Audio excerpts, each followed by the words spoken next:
राजनीति एक बार फिर गर्म हो चुकी है। राजनीतिक माहौल बनने लगा है। राजनीतिक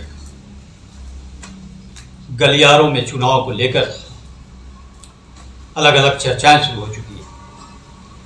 आने वाले समय में दिसंबर 2023 में 3 राज्यों का चुनाव, मध्य प्रदेश, छत्तीसगढ़ और राजस्थान, तीनों राज्य भारतीय जनता पार्टी के लिए महत्वपूर्ण है, क्योंकि पिछले जो 2018 के विधानसभा चुनाव में कांग्रेस ने छत्तीसगढ़ के में अपना प्रचंड बहुमत हासिल कर 15 साल की छत्तीसगढ़ की भाजपा सरकार को बाहर का रास्ता दिखाया था, और राजस्थान में भी कांग्रेस की सरकार बनी थी। कांग्रेस की सरकार मध्य प्रदेश में भी बनी थी, लेकिन बाद में कमलनाथ बहुमत से कुछ इधर उधर हुए और भारतीय जनता पार्टी ने मौके का फायदा उठाया और चौथी बार शिवराज सिंह चौहान फिर मुख्यमंत्री बने।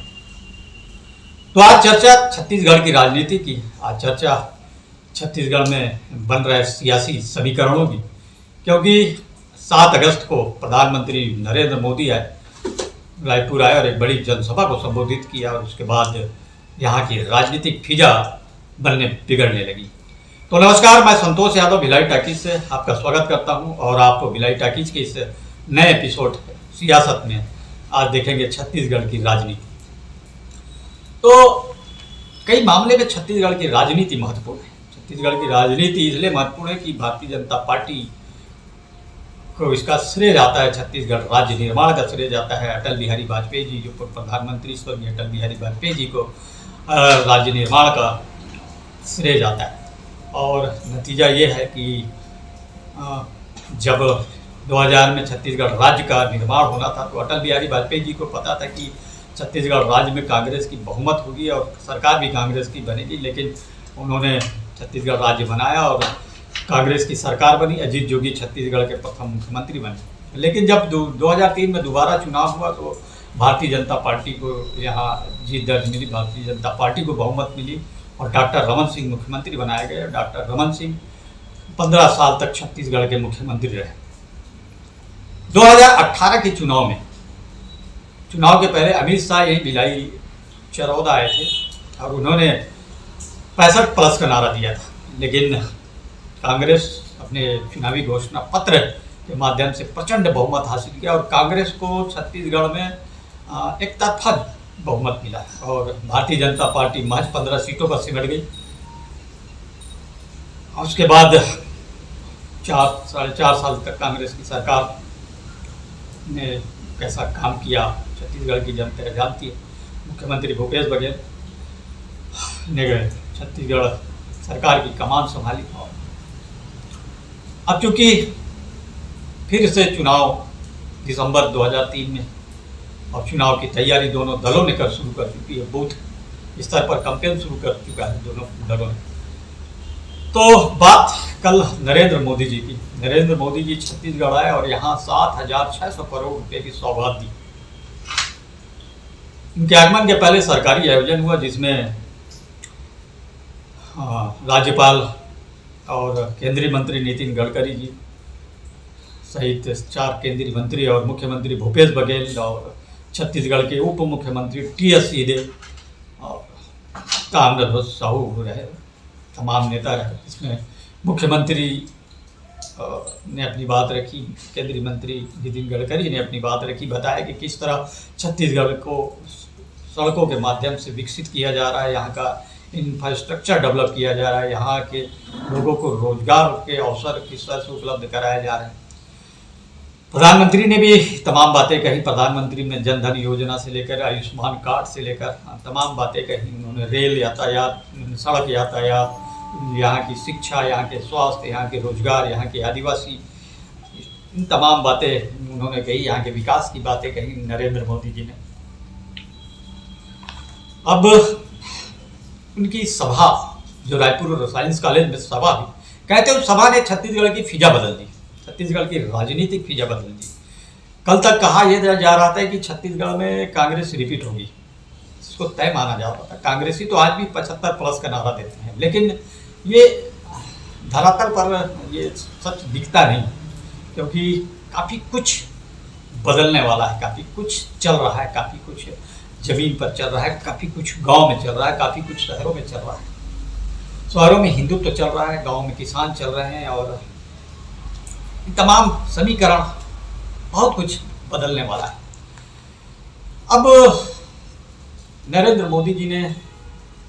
प्रधानमंत्री नरेंद्र मोदी जी ने कल जो रायपुर की सभा में छत्तीसगढ़ी में लोगों का जय जवाहर से अभिवादन किया, तो काफ़ी खुश हुए यहाँ के जो भाजपा कार्यकर्ता या जो नरेंद्र मोदी को देखने सुनने जो पहुँचे थे सभा स्थल पर, और उन्होंने छत्तीसगढ़ी में एक नारा दिया, बदलबो बदलबो एदारी कांग्रेस के भ्रष्ट सरकार बदलबो।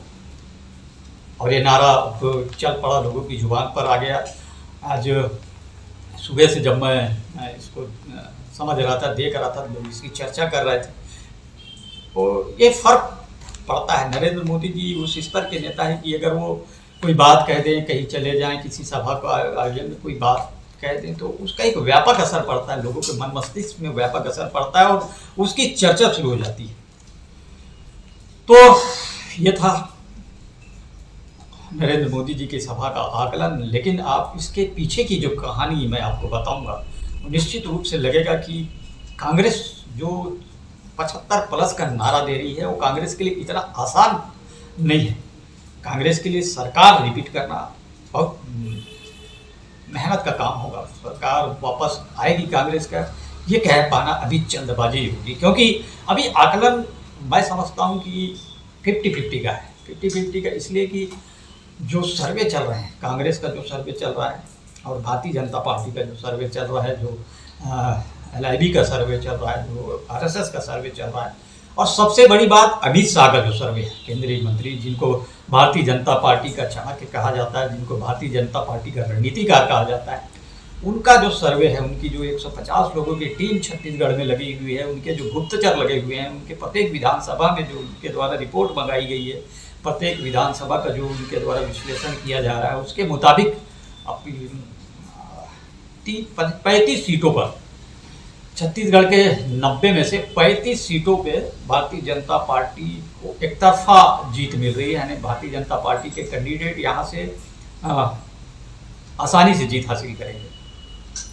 और ऐसे ही कुछ क्षेत्र हैं, कुछ विधानसभा हैं जिनमें 15 विधानसभा को उन्होंने चिन्हित किया है, जिनमें सीधा मुकाबला, कांटे की टक्कर है। तो अब ये 15 जो सीट है, ये जो 15 विधानसभा हैं, ये कौन से हैं, ये तो लिस्ट अमित शाह के पास होगी। लेकिन कहा जाता है कि इस 15 विधानसभा सीटों में से अगर कांग्रेस ने कोई गणित कर लिया या भारतीय जनता पार्टी ने कोई गणित कर लिया, तो सरकार उसकी बननी। तो तय है कि इस बार भारतीय जनता पार्टी की सीटें बढ़ेंगी। 35 सीट का आकलन तो अमित शाह कर चुके हैं। अब 15 सीटों में अगर भारतीय जनता पार्टी ने पूरी ताकत झोंकी, तो 35 और 15 उसके 50 हो जाएंगे। कम भी होते हैं, मान लो आधा आधा की भी स्थिति रही, कांग्रेस 7 और भारतीय जनता पार्टी 7, तो मानिए कि आप भारतीय जनता पार्टी की सीट 42 हो जाएगी और उसको बहुमत, छत्तीसगढ़ में बहुमत 45 चाहिए, तो 3 सीटों की दरकार पड़ेगी। तो बाकी अमित शाह सीटों का और विधायकों का इंतजाम जुगाड़ कैसे करते हैं, ये तो सबको मालूम है। लेकिन बात करें जो धरातल की, तो निश्चित रूप से कांग्रेस ने अपने घोषणा पत्र जो 2018 के चुनाव में जो घोषणा पत्र TS सिंहदेव ने तैयार किया था, TS बाबा ने जो घोषणा पत्र तैयार किया था, उसके मुताबिक बहुत सारे उन्होंने घोषणा पत्र में वादे निभाए, लेकिन कई वादे जो अभी तक नहीं हो पाया, तो जिसके चलते अब धीरे धीरे जैसे चुनाव नज़दीक आता जा रहा है, आक्रोश भी फूटता जा रहा है। सबसे पहला जो गंगा जल कसम खाकर उन्होंने घोषणा पत्र में गंगा जल की कसम खाई थी कि इसे पूरा करेंगे, मतलब शराबबंदी नहीं हुई। निश्चित तौर पे छत्तीसगढ़ की महिलाएं नाराज हैं और भारतीय जनता पार्टी इस मुद्दे को बार बार उठा रही है और ये कह रही है कि शराबबंदी के नाम पर शराब का घोटाला कर दिया, 2000 का शराब घोटाला कर दिया, जिसमें ED ने कई अधिकारियों और कई बड़े कारोबारियों को अभी इस मामले में गिरफ्तार किया है। दूसरी तरफ छत्तीसगढ़ के सरकारी कर्मचारी वर्ग बड़ी संख्या में नाराज। लगातार आंदोलन में कल 7 जुलाई को भी कर्मचारी अधिकारियों का आंदोलन था। पुलिस वाले भी कहीं ना कहीं इसलिए नाराज हैं कि उनके साप्ताहिक अवकाश की बात कही गई थी, साप्ताहिक अवकाश उनको नहीं मिला।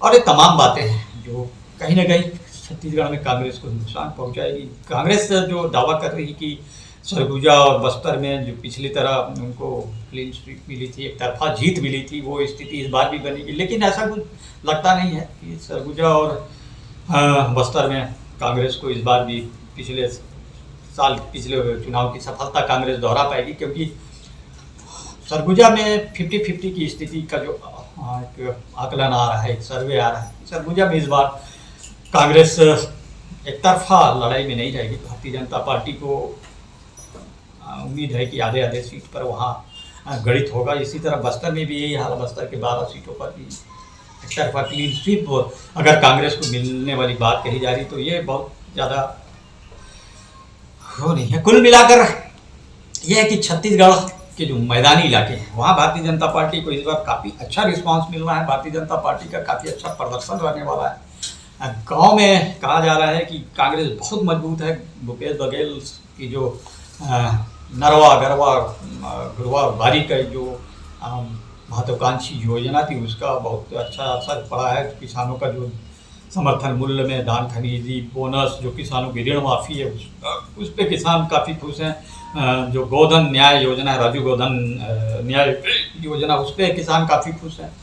और किसानों को लेकर कांग्रेस ने बड़ा जो खेल किया, किसानों के समर्थन जुटाने का जो रणनीति बनाई है उसमें कांग्रेस काफ़ी सफल रही है। लेकिन अब भारतीय जनता पार्टी के लोग जो अभी किसानों के पास जो जाने की रणनीति बना, तो उस रणनीति के मुताबिक भारतीय जनता पार्टी अब गांव-गांव जाएगी, किसानों के पास जाएगी और समझाने का प्रयास करेगी कि जो पैसा दिया जा रहा है किसानों को, वो प्रधानमंत्री नरेंद्र मोदी द्वारा दिया जा रहा है। जो धान खरीदी हो रही है वो केंद्र सरकार की द्वारा खरीदी हो रही है। और केंद्र सरकार की योजनाओं को छत्तीसगढ़ की भूपेश बघेल सरकार अपनी योजना बता रही है। तो फिलहाल तमाम तरह की अभी राजनीतिक समीकरण बनने हैं, बिगड़ने हैं। और टी.एस. सिंहदेव को जो मुख्यमंत्री बनाया गया है उसके पीछे भारतीय जनता कांग्रेस हाईकमान की क्या मंशा है, इसको लेकर भी अभी छत्तीसगढ़ के राजनीतिक गलियारों में चर्चा हो रही है। अमित शाह, आपको मैं एक बात बता दे रहा हूँ कि इस बार जो चुनाव होगा छत्तीसगढ़ का, वह किसी भी दल के लिए आसान नहीं रहने वाला। हालांकि कांग्रेस के पास भूपेश बघेल बड़ा चेहरा है, लेकिन इस बार चुनाव भारतीय जनता पार्टी किसी लोकल नेता के चेहरे पर नहीं लड़ेगी, रमन सिंह के चेहरे पर नहीं लड़ेगी। ये संकेत भारतीय जनता पार्टी के रणनीतिकार दे चुके हैं। इस बार चुनाव सीधे तौर पर अमित शाह लड़ेंगे। इस बार पूरी रणनीति अमित शाह बनाएंगे, मैदानी मोर्चा अमित शाह संभालेंगे। इसलिए उन्होंने महीने 2 महीना पहले ही अपने 150 लोगों की टीम छत्तीसगढ़ में उतार दी है। और जो सर्वे रिपोर्ट उनके पास आया है उसमें से 35 सीटों पर आसानी से जीत मिल रही है उनको, और 15 सीटों पर कांटे की संघर्ष है। सीटों की उनके पास अभी रिपोर्ट आई है या नहीं है, आई है या तो अभी झुकी जाने। लेकिन इस बार चुनाव दोनों दलों के लिए आसान नहीं रहने वाला। एक तरफ जहाँ छत्तीसगढ़ में कांग्रेस के पास लोकप्रिय चेहरे के तौर पर भूपेश बघेल हैं, तो सरगुजा बेल्ट और उनके लिए टी.एस. सिंहदेव हैं, और वहीं मोहन मरकाम जी है। लेकिन हालांकि कांग्रेस की इसमें आपसी रणनीति या गुटबाजी भी उभर कर सामने आ रही है। भारतीय जनता पार्टी की गुटबाजी तो जाहिर है छत्तीसगढ़ में, और इसको लेकर अमित शाह पर नाराजगी भी जता चुके हैं और यहाँ के नेताओं को चेतावनी भी दे चुके हैं, यार पार की लड़ाई है, अगर एक साथ मिलकर काम नहीं किए तो फिर अपना देख लो, अपना जानो। तो ये तमाम तरह की बातें सामने हैं। अब बहुत ही दिलचस्प होने वाला है इस बार छत्तीसगढ़ का चुनाव। बहुत ही रोमांचक मुकाबले की तरह, T20 मैच की तरह इस बार चुनाव होगा। बहुत नज़दीकी मामला होगा। मेरा जो अभी तक का आकलन है छत्तीसगढ़ के विधानसभा चुनाव को लेके, तो दोनों दलों में 50-50 की स्थिति है। कभी भी किस चुनाव के बाद किसी भी करवट बैठ सकता है, लेकिन मामला बहुत नज़दीकी होने वाला है। और जो भी दल बहुमत लेकर आएगा, बहुत कम सीटों से बहुमत लेकर आएगा, 5 या 7 सीटों का ही अंतर होगा। तो यदि छत्तीसगढ़ की राजनीति को लेकर हमारी आज की समीक्षा, हमारी सियासतनामा, हमारा ये